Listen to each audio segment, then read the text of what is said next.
ucapkan selamat datang kepada Wakil Bupati Kabupaten Jember, Bapak Dr. Joko Susanto SHM. Selamat datang Bapak. pada datang Bapak di Hotel Jember. Kami sedang ada event Jember Barista Perdana. Saya kopi Indonesia sudah potensi banget. Kopi dari kita ya, dari Indonesia. Contoh Flores, ya banyak origin Flores, Bali, Aceh Gayo, Dampit, Jember pun Iya, ada. iya kopinya. Iya. Tapi begitu jadi brand kopinya kan Starbucks mas ya. Nah, maksudnya ke bisnis, Pak? Hah? Maksudnya ke Ya, bisnis, beda, Pak? bisnis. Iya kan? Iya maksud saya itu kan justru yang punya nilai ekonominya kan di situ. Iya, tujuannya kompetisi arahnya ke sana sih, Pak. Nah iya. Mungkin nanti Bapak punya program-program buat tingkatin barista-barista di Jember. Iya. Ya saya perlu diskusi banyak nanti dengan kalian. Boleh, Pak. Iya kan? Hah? Mau dicipi? Mungkin mau cicip langsung ya. Wah ini Ah.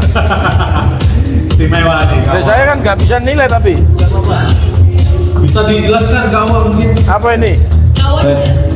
Oke baik, ini suatu kehormatan juga ya. Tiba-tiba Bapak Wakil Bupati bersedia mengicipi minuman saya. Oke.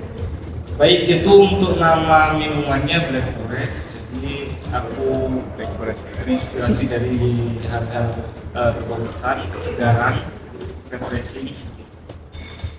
Jadi minuman ini lebih ke refresh, Pak. Tanpa alkohol ini, Pak. Nggak ada alkohol. Kopi ini Arabica apa Robusta ini? Arabica.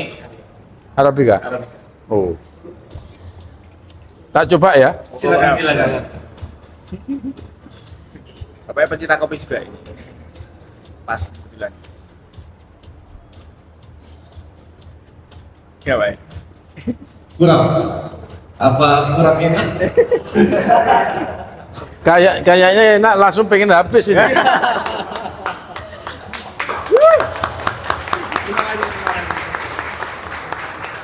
Ini nggak pengen ada yang nyoba ini. Kita nyalain.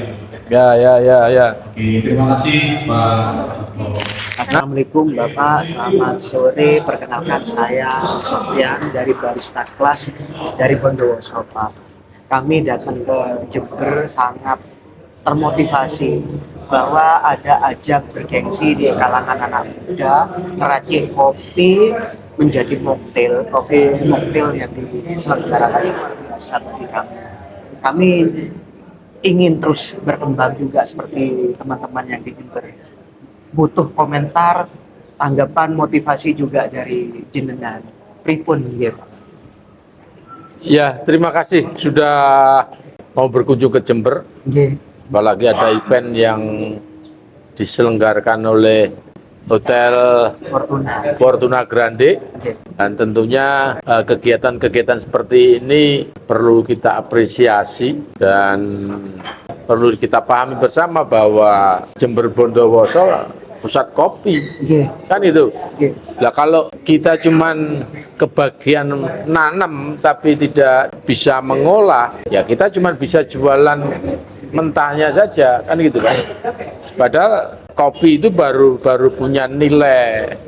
Itu kalau sudah jadi olahan kan begitu.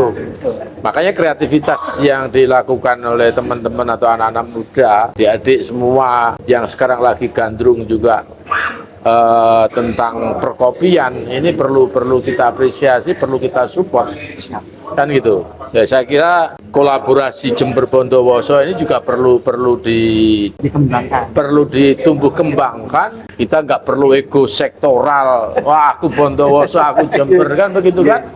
Ya kalau kita bisa sama-sama bisa kolaborasi, bagaimana mengolah kopi di yang notabene lahan kopi kita banyak, ini bisa kita olah di internal kita. Ada pertukaran pengetahuan, pertukaran apapun lah menyangkut perkopian tadi, saya kira ini hal yang luar biasa. Itu satu. Yang kedua, hal seperti ini sebetulnya juga sudah menjawab kebutuhan lapangan kerja. Betul. Kan begitu. Lah kalau kita mengandalkan lapangan kerja itu kita harus bekerja di mana atau harus ini, padahal di sisi yang lain kita punya produk unggulan ya, yang kopi tadi. Kenapa kita mesti harus jadi tenaga kerja ke luar negeri atau kemana, ke kota? Padahal kita sendiri punya potensi yang bisa kita kembangkan, yang bisa bernilai ekonomi, kan begitu. Ya makanya kembali kegiatan-kegiatan seperti ini perlu terus ditumbuh kembangkan, dan saya terima kasih pada Fortuna Grande yang mau menyelenggarakan ini, menampung kreativitas anak muda untuk berkreasi dan menumbuhkan nilai ekonomi dari kopi, kan gitu. Ya tapi intinya begini menurut saya, ya kalau kita pengen tumbuh berkembang, kita mesti harus bisa mengenali produk unggulan daerah kita itu apa sih, kan itu artinya produk unggulan karunia Gusti Allah itu apa sih, iya kan?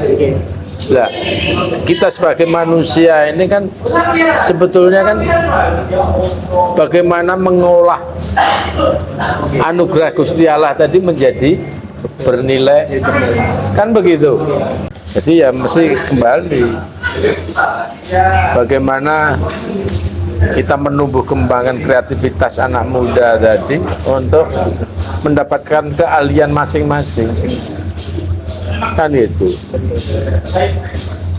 Ya orang bisa saja meracik kopi sama meracik kopi, tapi masing-masing kan menghasilkan taste sendiri-sendiri, iya kan? Lain orang lain. Iya kan? Lah yang bikin mahal kan taste-nya kan? Kira-kira seperti itu. Jadi kita tidak perlu harus sama dengan yang lain, ya sudah main spesifikasi dewe-dewe, punya spek dewe-dewe lah, kan gitu. Punya spesialisasi dewe-dewe. Oh kalau saya suatu misal ahli manual brew yang tes apa, kan begitu. Yang satunya apa kayak ini tadi, nah, campur-campur ini menghasilkan tes apa. Kalau tadi apa namanya ini eksotik apa tadi, kan lain lagi. Kami belum nyampe ke Thailand itu mobil apa itu. Belum lagi nanti kalau sudah menginjak ke profesional spesifikasi tadi, ini kan bisa dicatatkan sebagai hak cipta. Kan beda lagi. Hak ciptamu bisa dituku perusahaan besar, kan ono. Tadi ada peserta yang memang bawa resep sendiri. Ini ada yang 5 hari, ada yang 2 hari. Habis itu dicampur-campur, ternyata coba juri sampai kaget. Ini dari mana? Ada yang dari ampas dicampuri ampas kopinya itu dicampuri ini. Enak ya, luar biasa. Yang semula harganya 10.000, setelah diracik dengan rumah bisa 50.000. 5 kali kan? Atur nuwun, monggo. Ya, wes, oke lanjut, yuk.